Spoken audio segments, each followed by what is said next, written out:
Salut tout le monde, bienvenue sur la chaîne Chocozoka. Alors aujourd'hui on est tout seul, enfin je suis tout seul, vous êtes avec moi, et on va parler de jeux vidéo. Je vous propose de faire le tour de l'ensemble des derniers achats que j'ai pu faire depuis...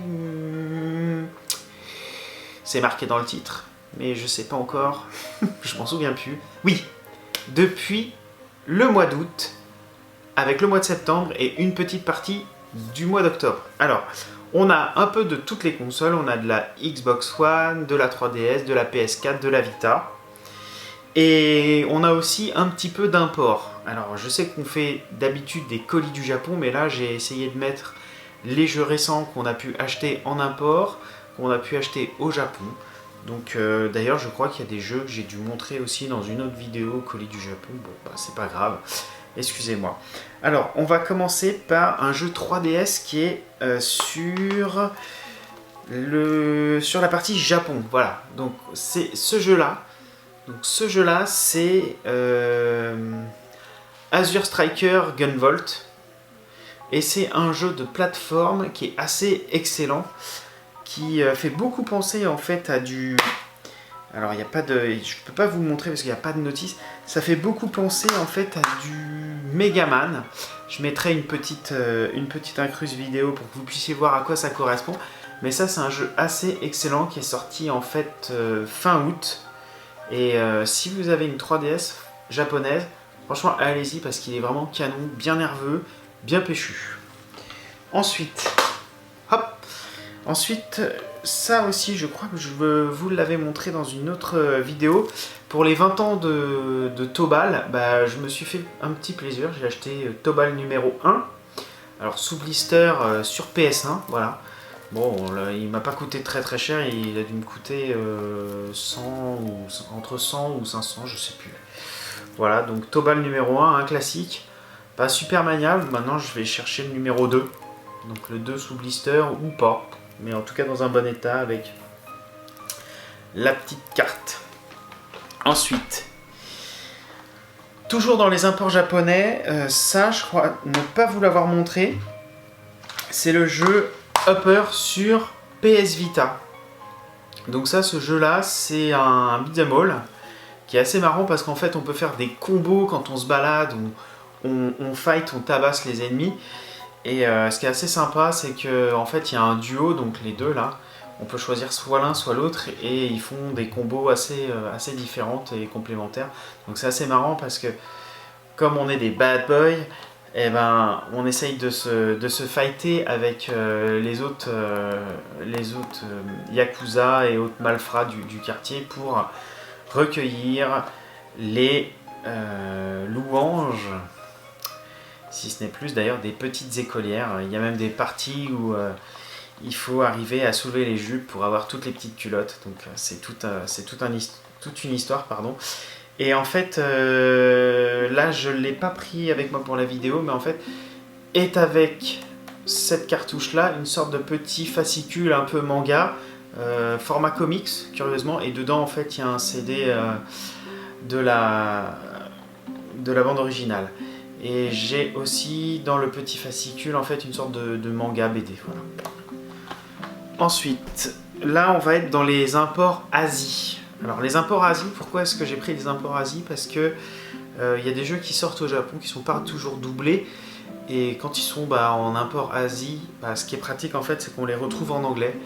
Donc j'ai acheté ce jeu là, toujours sur PS Vita, c'est le Mobile Suit Gundam Extreme vs Force. Alors ça c'est sorti en Europe, mais en dématérialisé uniquement, et je l'avais aussi en version japonaise sur PS Vita, mais malgré le fait qu'il était vendu à 1000-1500 yens, j'ai préféré en fait racheter une autre version Asia pour avoir en anglais le jeu. Et ma foi, ce jeu là il est assez excellent, donc franchement je vous le conseille. C'est un bon petit défouloir, c'est un bon petit beat'em all avec du Gundam, avec des missions. C'est un peu beat'em all, un peu à la Dynasty Warrior. Franchement, super petit, petit jeu. Et puis si vous pouvez vous le procurer si vous ne pouvez pas vous le procurer en version boîte, bah tant pis, il y a la version dématérialisée au pire, mais franchement c'est vraiment sympa.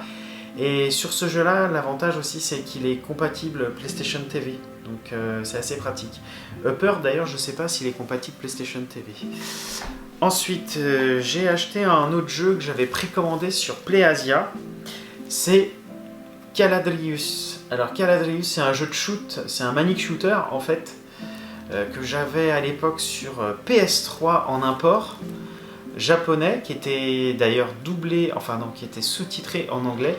Et Caladrius, bah, c'est un manic shooter qui a été porté sur PS4. Et puis bon, bah, maintenant comme j'ai la PS4 qui tourne plus que la PS3, je me suis dit, bah tiens, on va le prendre. Ça franchement, c'est un des rares shooters qu'il y a sur cette console-là. Honnêtement, allez-y, foncez avant qu'il n'y en ait plus, parce que je ne sais pas s'il a eu beaucoup de succès, surtout qu'il est vendu uniquement sur la région Asie et Japon, et comme il n'y avait pas de version européenne de prévu, bah PlayAsia, voilà, un petit coup d'import. Après, autre petit import de la région Asie, et là c'est plus un ovni, je voulais voir ce que ça donnait. C'est sorti, je crois, juste avant l'été. Bon, c'est pas vraiment un jeu, mais je voulais voir par curiosité ce que c'était. Donc, c'est le Dead or Alive Extreme 3, à ne pas mettre entre toutes les mains, évidemment. Donc là, zone Asie oblige, c'est un 18+. Bon, j'ai essayé très brièvement, il n'y a pas vraiment le jeu. On joue avec des petites nénettes, des bimbos au beach volley et autres petits jeux. Bon. C'est juste pour voir quoi. Après, il n'y a pas vraiment de jeu. Voilà. Donc voilà ce qu'il y avait pour les imports. Ensuite, on va passer sur de la PSP. Alors, ils sont encore sous blister parce que j'ai pas eu l'occasion encore d'y jouer. Même si je connais cette licence-là. C'est le God Eater 2 sur PSP. Alors, il existe aussi sur PS4, me semble-t-il. Et l'avantage en fait c'est que quand on l'achète en version boîte, on peut télécharger la version, enfin le volume 1 du jeu. Donc ça c'est super comme style de jeu pour la PSP. C'est de la chasse aux gros monstres. Et ça faisait depuis longtemps en fait qu'il était sorti au Japon. Et quand je l'ai vu en fait en précommande, bah, je l'ai acheté parce qu'en fait je l'ai trouvé à 32 €. Voilà, donc je me suis dit ça vaut le coup, j'aime bien les jeux Bandai Namco en plus, donc ça peut être sympa, un petit God Eater 2 entre un Toukiden et un Monster Hunter, ça fait toujours plaisir. Ensuite, un autre jeu sur PSP, c'est Valkyrie Drive. Alors là aussi, j'ai pas eu l'occasion de le tester, il est encore sous blister. Ça m'a fait penser à un autre jeu que j'ai. Bon, c'est assez coquin, assez eki comme jeu, comme on dit. Il y a de la bimbo et je crois que c'est un hack and slash. Bon, ça a l'air d'être assez barré comme jeu. Je l'ai acheté aussi moins de 35 €. Bon, pour de la PS Vita, c'est à peu près le prix. Il n'est pas disponible sur PS4 celui-ci. Je crois que le jeu c'est Senkabura ou un nom comme ça de chez Marvelous. Donc bon, je sais pas trop ce que ça donne. En tout cas, j'avais vu des petits trailers. Ça avait l'air assez péchu. Bon, on va voir sur cette console. Je sais qu'il y a un autre aussi qui devrait sortir, c'est Criminal Girls 2. Donc ça, bah, je l'ai pas eu l'occasion, je l'ai pas reçu encore, donc je peux pas vous en parler, mais ça avait l'air sympa. Donc je pense que lors de la prochaine vidéo de mes achats, bah, je pourrais éventuellement vous en parler. Alors ensuite on passe sur 3DS, parce que 3DS, il y a quelques petits jeux, quelques rares petits jeux, je trouve qui valent le détour. Déjà, évidemment, ça, le Dragon Quest, le remake de Dragon Quest 7. Donc ça, en ce moment, j'avoue que dans les transports, bah, j'y joue pas mal. Franchement, il est bien fichu comme jeu. C'est un RPG vraiment à l'ancienne. On retrouve les musiques, on retrouve les systèmes de combat. Moi qui aime bien Toriyama, bah, c'était obligatoire de l'avoir, surtout qu'il n'y en a pas beaucoup des Dragon Quest sur 3DS, je crois qu'il est tout seul, je me souviens plus. Je suis très impatient honnêtement d'avoir le Dragon Quest 8 qui devrait sortir prochainement sur 3DS. Le Dragon Quest 8, si vous vous souvenez pas, c'est celui qui était sorti sur la PS2 et localisé en fait sur le continent européen, et je me souviens, je le refais de temps en temps sur PS2, mais sur 3DS pour pouvoir y jouer en fait dans les transports, ça peut être assez canon, donc ça c'est plutôt cool, j'ai hâte. Mais en attendant, j'ai le Dragon Quest 7, et le Dragon Quest 7, à ce qu'on dit, c'est au moins une centaine d'heures de jeu. Je suis pas prêt d'y arriver, je dois être à une dizaine d'heures. Ensuite, bon, j'ai tenté. C'est pas forcément concluant, mais je me suis dit, bon, un Sonic, peut-être que le Sonic Boom Feu et Glace, d'habitude Feu et Glace c'est plus du Pokémon, ce genre d'appellation, mais j'ai voulu voir ce que ça donnait, ça avait l'air un petit peu nerveux, un petit peu speed. Bof bof, franchement bof bof. Bon, c'est pas pire que l'épisode qui était sorti avant, là, le Sonic Boom, je sais plus quoi, qui était une grosse arnaque. Bon, c'est... Ouais. Pas obligatoire. Ensuite, ça aussi, c'était un essai. J'ai pas encore eu l'occasion d'y jouer. C'est le Mario Party Star Rush sur 3DS.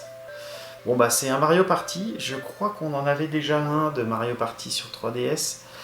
Là il gère les amiibo, donc il va falloir que je change de 3DS, parce que moi j'ai pas la New 3DS. Je l'ai qu'en version japonaise, la New 3DS. Bon bah un Mario Party, on va essayer ça avec Max, un de ces quatre. Je sais pas si on peut jouer à plusieurs avec une seule et même cartouche. Chaque joueur doit disposer d'un exemplaire logiciel. Un joueur doit posséder la version complète des logiciels. Les autres peuvent jouer avec la version complète ou l'édition Party Guest. Bon, apparemment, ça doit être possible de jouer qu'avec une seule cartouche. Bah posez-moi, je vous dirai en commentaire. Je vous dirai en commentaire si on peut essayer ça avec une seule et même cartouche. Alors après, on va passer aux consoles de salon. Alors dans les consoles de salon, j'ai acheté, enfin j'avais précommandé en fait un jeu.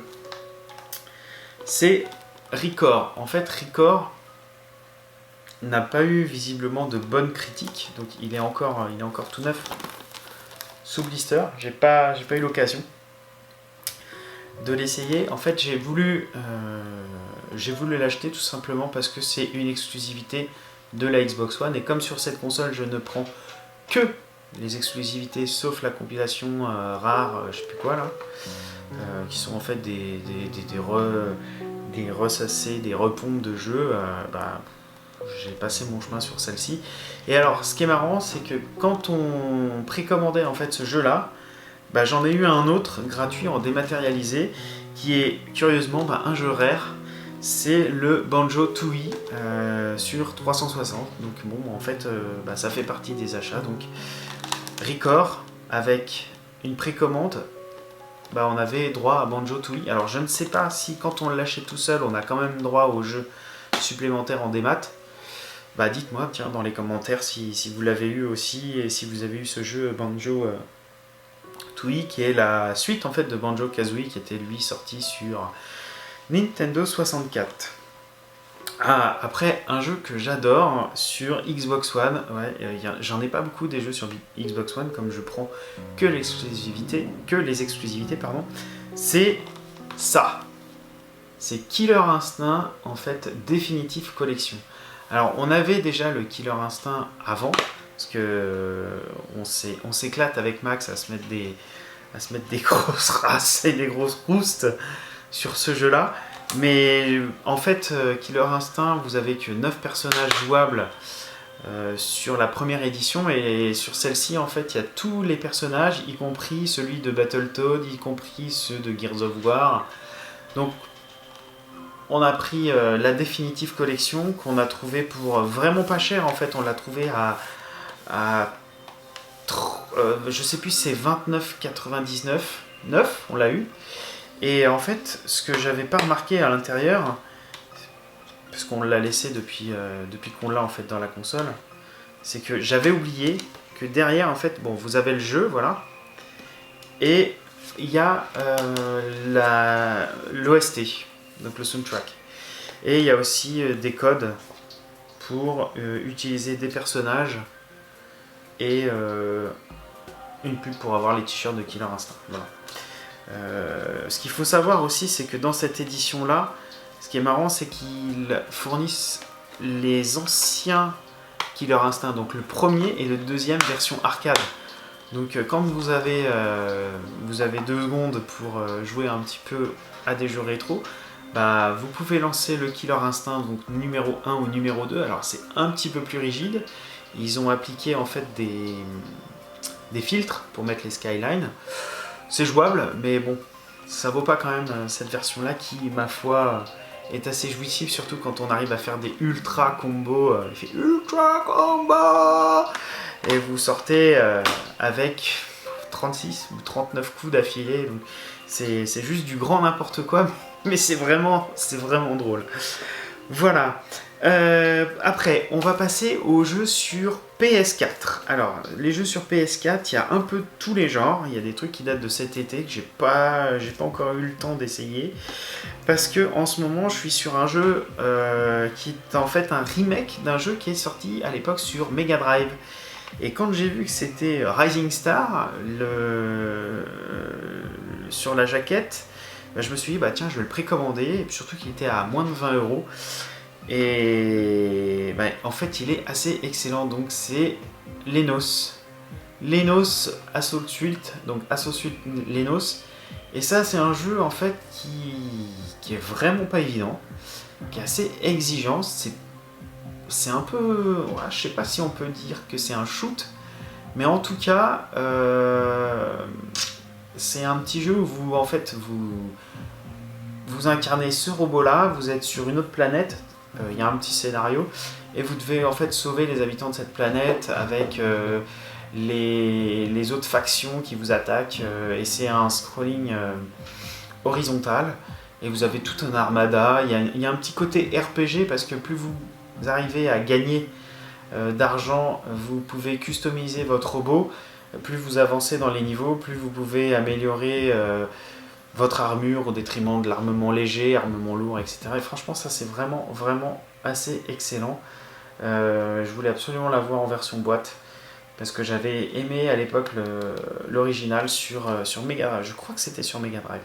Et d'ailleurs, à ce propos, il y a, je sais plus si c'est Prime One ou le constructeur FreeZero qui est en train de faire un prototype de cette figurine là, de cet énorme mecha. Je vais essayer de regarder ça parce que franchement il a de la gueule celui-là. Et le jeu est particulièrement correct pour une sorte de remise au goût du jour. Ça me fait penser que tiens, je vous ai dit tout à l'heure quand je vous ai présenté le Caladrius qu'il n'y avait pas beaucoup de jeux de shoot. Là il y a Lenos et puis il y a celui-ci en fait. Le Touhou Genzu Rondo Bullet Ballet, qui est en fait un jeu de Nice America qui fait beaucoup penser à un jeu qui était sorti sur arcade. C'est Seiko Rondo, je crois, je me souviens plus exactement du nom, j'ai trop de mémoire. Bon, ça c'est un jeu de shoot avec des maids, c'est un peu eki, par contre il y a des boulettes dans tous les sens et c'est une sorte de jeu qui n'est pas un jeu de shoot classique dans le sens où ce sont des duels de 2 personnages qui shootent. Donc vous voyez un jeu de combat et en fait alors là il est encore là, voilà, je sais pas si on verra bien là. De toute manière je vous mettrai des séquences de jeu dans la vidéo, mais ça c'est le genre de petit jeu qui sort un peu inaperçu, qu'on retrouve plus ensuite. Donc je me le suis pris tout de suite parce qu'il était à moins de 20 € aussi. Donc j'ai sauté sur l'affaire. Après, j'ai acheté... Ah oui, il y avait une offre Fnac en fait à la rentrée. Il y avait une offre Fnac qui consistait en fait à avoir... Vous avez dû le voir, ces bandeaux là. Voilà, ils mettaient moins 20 euros, moins 10 euros, c'était je crois moins 15%. Et j'ai acheté en fait 2 jeux. J'ai acheté Fallout, voilà, Fallout 4. Donc ça c'est un jeu où clairement on se lance dedans, on devient un no life. Mais j'étais assez curieux de voir ce que ça allait donner. Et Fallout en fait je l'ai acheté parce que je voulais voir quelle était la liberté de mouvement dedans. Et j'en avais entendu du bien. Et puis très honnêtement, il était à 30 euros. Et avec la réduction Fnac, alors là il n'y a plus l'étiquette, c'est dommage. C'était moins 15 euros. Donc en fait je l'ai payé 15 euros. 15 euros le jeu PS4. Un Fallout 4. Pourquoi pas? Je me suis dit, bon, j'ai craqué. Ensuite, celui-ci, je l'ai acheté à la Fnac également, et je l'ai acheté pour... alors là, méfiez-vous, parce que si... Je sais pas quand sera publiée cette vidéo, mais ce bandeau-là, en fait, le moins 20%, c'est jusqu'au 9 octobre. Bah, voilà. Donc, et j'ai vu qu'il y a des Fnac qui le vendent en prix normal à 69 euros. D'autres Fnac à 59 euros. Et j'ai regardé sur le site, il est à 39 euros. Et je suis allé à la Fnac pas très loin de chez moi et il était à 39 euros. Et en fait, quand vous faites la différence, vous regardez, 39 euros moins 20 euros, ça vous fait à 20 euros. Donc je l'ai acheté 20 euros. En tout cas, si vous voulez ce jeu, parce que il est pas cher, franchement, je l'ai acheté parce qu'il est pas cher. Parce que j'avais adoré le premier sur PS3, le design était assez excellent. Celui-ci, malheureusement, il n'a pas eu les mêmes critiques. J'ai déjà eu l'occasion d'y jouer longuement. Là, c'est plus pour la collection, parce qu'à ce prix-là, je me suis dit, bon, allez, on va le prendre. Ça se trouve, ce sera certainement un jeu qui sera soldé pour les soldes d'hiver prochains. Donc bon, on va voir ce que ça donne. Mais au moins, je suis content, je l'ai en boîte pour pas trop cher. Après, ouais, il y en a encore. Après, j'ai acheté un jeu que Choc Miel aime particulièrement. Enfin, du moins, elle aime beaucoup la licence. C'est l'Attaque des Titans. C'est clair. Et l'Attaque des Titans, on a aimé en fait l'animé. Là, au moment où je suis en train de filmer, elle est juste à côté. Elle est en train de lire en fait les mangas. Tome 9. Tome 9, voilà, tome 9. Donc apparemment, elle a dépassé en fait la fin de la saison 1, c'est ça? Ouais, exact. Et on s'est dit, l'Attaque des Titans, on l'avait vu sur 3DS, mais en 3DS, c'est la version dématérialisée. Et en 3DS japonais, on ne l'a pas acheté, on verra ça plus tard. Donc du coup, on s'est rabattu sur cette version-là qu'on avait précommandée cet été. Et puis, il est encore sous blister, parce que je ne sais pas, honnêtement, si ça spoil sur la saison 2, qui n'est pas sorti, mais je ne sais pas si ça spoil des épisodes ou des mangas qu'on n'a pas encore lus. Donc je le laisse pour le moment. Dites-moi dans les commentaires si ça spoil ou pas, si vous l'avez fini. En tout cas, l'Attaque des Titans avec cet opening de dingue. Hâte de le commencer celui-là. Après, j'ai acheté un truc assez classique parce que j'avais beaucoup aimé en fait la version sur PS3. C'est le Deus Ex. Le Deus Ex, c'est quoi? Mankind Divide. Alors ça, moi j'avais beaucoup aimé le principe en fait du transhumanisme, des cyborgs, des hommes augmentés, on va dire. Et je sais que c'est pas un FPS à la Call of Duty ou un Battlefield, et c'est pas plus mal. Donc ça, je pense que ça devrait être assez sympa. Square Enix Eidos. Et je crois qu'il a reçu de très très bonnes critiques, donc j'ai essayé de ne pas trop regarder les trailers pour ne pas trop me spoiler, histoire de me garder la surprise quand je m'y mettrai. Alors oui, j'ai beaucoup de jeux à faire, mais bon, c'est pas grave, les longues soirées d'hiver sont là pour... Enfin, on continue sur PS4 avec un ultra classique que je n'ai pas commencé parce que j'attendais d'avoir tous les volumes pour commencer vraiment à m'y mettre. Parce que j'ai la compilation remake des 3 premiers épisodes. Évidemment, c'est Uncharted 4. Donc Uncharted 4, je ne vais pas trop m'éterniser dessus parce que vous l'avez tous certainement déjà fait. Moi, j'ai pas regardé. Le premier, il date d'il y a tellement longtemps que je m'en souviens plus très bien. Je l'avais fait sur PS3. Et honnêtement, je vais certainement le refaire sur PS4 avec l'épisode 2 où j'avais juste un petit peu essayé très très rapidement, et le 3 où j'avais juste regardé le niveau où on commence dans le train enneigé, et je voulais pas trop me spoiler. Même si j'avais acheté les 3 volumes sur PS3, quand j'ai su qu'après sur PS4 ça sortait, je les ai laissés. Peut-être que je les ferai un jour, même si je les fais sur PS4 pour voir, pour comparer s'ils sont plus beaux, moins beaux, s'ils sont plus maniables, moins maniables. J'avais fait la même chose sur The Last of Us, je l'avais acheté sur PS3, après je l'ai acheté sur PS4, je l'ai fait sur PS4, et puis après je l'ai fait sur PS3. Voilà. Et dernier jeu, pas beaucoup de jeux Nintendo, sur la Wii U. Il doit y avoir la pub en ce moment qui passe à la télé. Regardons un peu la télé, je sais pas trop s'ils en parlent, quoique si. C'est le Paper Mario, le Color Splash. Alors Paper Mario, depuis le premier sur c'est 64 je crois. Ouais, sur Nintendo 64. J'avais jamais joué en fait sur la Nintendo 64, j'ai joué qu'après. Sur la GameCube, sur la 3DS, et puis sur la DS. Sur la DS, c'est ce qu'il y avait un, tiens, sur la DS. Tiens, je me souviens plus, je crois. Je sais pas. Laissez-moi un commentaire, tiens, s'il y a un Paper Mario sur la DS. Ça me dit rien. Bon. J'attends votre commentaire. Paper Mario sur Wii U. Alors, j'ai très peu de jeux sur Wii U. C'est comme, en fait, la Xbox One, je n'achète que les exclus. En même temps, vous me direz, la Wii U, il n'y a que des jeux exclus parce que les gros éditeurs portent pas leurs jeux dessus. Bah ouais, en effet. C'est comme j'ai toujours dit, l'appareil à raclette, la Wii U, ou comme la Wii. Donc des fois on la sort, on fait une petite partie, et puis après on la range parce que finalement il n'y a pas grand chose, quoi. Même les jeux sur Mario, j'aime bien. C'est bien coloré, c'est sympa, et puis avec les enfants aussi ça passe. C'est mieux qu'un Call of Duty ou un truc un peu trop violent. Voilà. Bon. Du coup, on a fait tout le tour des achats. Vous avez vu, il y a de quoi faire, il y a de quoi jouer.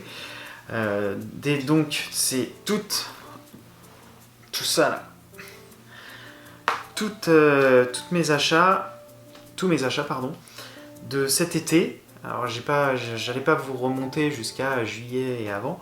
Mais en tout cas, dites-moi si ce type de vidéo vous plaît. Je vous partagerai aussi mes autres achats. Du moins, sur les jeux vidéo, c'est terminé. Il me reste encore 2 choses à vous montrer, parce que la vidéo n'est pas totalement terminée. Ce n'est pas du jeu vidéo, mais c'est en rapport avec le jeu vidéo. Donc, j'ai acheté en fait 2 livres sur le jeu vidéo. Et en fait, il y en a un, je l'ai ramené du Japon. C'est, je crois que la vidéo sera déjà publiée aussi. Si ça ne l'est pas, tant pis, ça vous spoil un petit peu. Donc passez un petit peu la vidéo juste après. C'est le guide du jeu Dragon Ball Fusion, en fait sur 3DS. Alors pourquoi j'ai acheté ça? Alors je suis pas un dieu du japonais, hein, donc il y a des trucs, je vais pas toujours tout comprendre. Mais au moins, ça va me permettre de comprendre certaines choses du jeu, j'espère. Donc il est encore sous blister, je l'ai pas ouvert, j'ai pas trop commencé encore ce jeu-là. Je me suis dit que ce serait l'occasion un petit peu de voir comment étaient faits les guides japonais. Je crois que c'est Jump, c'est le V-Jump qui doit éditer ça. Et il n'y a pas de mauvaise occasion d'avoir un petit peu de Toriyama en plus sur l'univers Dragon Ball. Donc ça c'est bien parce que ça va me faire patienter jusqu'à Dragon Ball Xenoverse qui devrait sortir au mois d'octobre. Donc je pense que dans la prochaine vidéo, je vous ferai la découverte de Xenoverse 2. Sachant qu'il y a déjà eu l'annonce sur la bêta, on a pu l'essayer. J'ai pas fait de vidéo là-dessus, mais c'est pas grave. Je me garde la surprise de faire du Xenoverse 2. Et après je termine avec un autre livre qui n'a rien à voir avec le Japon, pour une fois, on parle de jeux vidéo pourtant. C'est en fait un livre sur une saga. Alors ceux qui suivent en fait sur Instagram, ils ont dû voir quand est-ce que je l'avais posté. C'est un livre sur la saga en fait de Halo. Voilà. Donc c'est Halo Mythos ou Halo Mythos, je sais pas trop comment ça se prononce. Et en fait, c'est un livre sur l'ensemble de la saga. Alors, je vais vous montrer rapidement. Voilà, donc en fait, il y a des illustrations et des artworks. Alors je voudrais pas l'abîmer parce qu'il est assez lourd. Et en fait, ça retrace un petit peu l'histoire. Donc là, on a la destruction de l'arche. Je sais pas si on voit bien avec le reflet. C'est pas aisé de faire cet exercice-là que de vous montrer un gros livre. Voilà, donc on voit les Covenants, toutes les races de tous les ennemis, les grognards, les drones, les écorcheurs, etc. Les illustrations sont pas mal. Tiens, là, on voit le système de planètes. Donc ça explique en fait pas mal de choses sur l'univers d'Halo. Donc comme c'est une saga assez mythique, bah, je me suis dit que ça serait assez sympa de prendre là. Ça montre aussi les autres Spartans, parce que si vous connaissez la saga, il y a des armures différentes au fur et à mesure qu'on évolue en fait dans l'histoire. Sur le premier, deuxième, troisième jeu. Voilà, là on voit le conflit. Le conflit de la clé de Janus. Donc voilà, et puis après ce qui est pas mal aussi, c'est que ils décrivent. Alors il y a ça là c'est une arme ou un vaisseau. Là c'est les vaisseaux, ils font la même chose en fait sur les armes. Et je trouvais ça assez sympa. Puis à la fin en fait il y a le petit index. Si vous cherchez une race en particulier ou un terme issu de la saga, voilà, donc superbe édition d'ailleurs. Ce sont aux éditions 404. Donc 404 éditions, franchement ils ont fait du bon boulot. Donc c'est de la hardcover. Là c'est sympa, on voit l'autre côté du casque. Tac, tac. Et c'est 29,95 avec le petit logo donc Microsoft Studios et 343 Industries. Il n'y a plus Bungie, puisque Bungie n'est plus sur la saga Halo. Enfin voilà, donc c'était le dernier article. Et ça, ce qui était intéressant, c'est que c'était une sortie mondiale. J'avais vu quelques planches de ce bouquin. Je suis pas un méga fan de cette saga, mais comme on avait eu l'occasion de rejouer un petit peu à Halo Saga et Halo 5 sur Xbox One, je m'étais dit tiens, ça pourrait être intéressant de se remémorer un petit peu l'univers sans avoir à refaire les 3, 4 avec le ODST, le spin-off, le machin. Voilà, donc cette fois-ci c'est terminé. Donc j'espère en fait que cette vidéo vous aura plu. On a fait un rapide tour sur tous les jeux vidéo donc achetés depuis fin juillet jusqu'à peu près début octobre. Dites-moi si vous en avez, dites-moi aussi ce que vous avez acheté, ça m'intéresse de savoir à quoi vous jouez, sachant que ça ce sont les jeux récents, on n'a pas fait les jeux rétro, ça je vous les montre régulièrement sur les colis du Japon quand il y en a qui arrivent. Enfin voilà, donc moi je vous dis à bientôt, portez-vous bien et puis on se retrouve évidemment sur les réseaux sociaux.